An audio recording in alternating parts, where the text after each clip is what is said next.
And we're back to learning CSS. Let me show you Pseudo-elements. Works somewhat the same way as the pseudo classes that I've shown you in the last video. I'll add another paragraph here so that we have two. And here I paste a lorem ipsum text, something that has more lines than just one.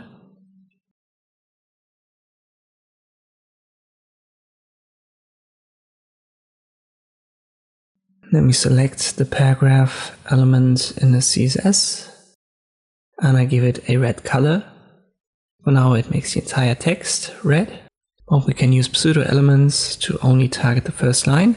Just add colon colon, then first minus line, and now only the first line gets this red color.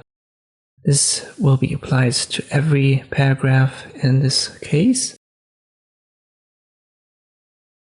And you can see it's responsive, so here's the dolore, which is red, and if I make this smaller, dolore turns black.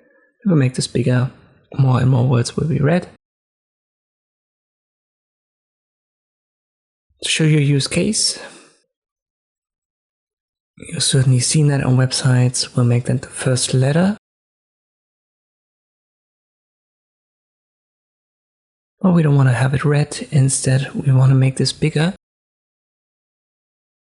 And there's a simple way to do that. We'll target the font minus size property and set it to XX minus large. And now let me get rid of the color red. There are more pseudo elements just with the pseudo classes that you can use. Here's a list. I'm going to link to it so that you can check it out yourself. First letter and first line, we've talked about that. Here are our pseudo classes and here are the pseudo elements. So we can also make it before, after, marker, section, stuff like this. It all works the same way. Hope this video was helpful, thank you for watching, and I'll see you next time.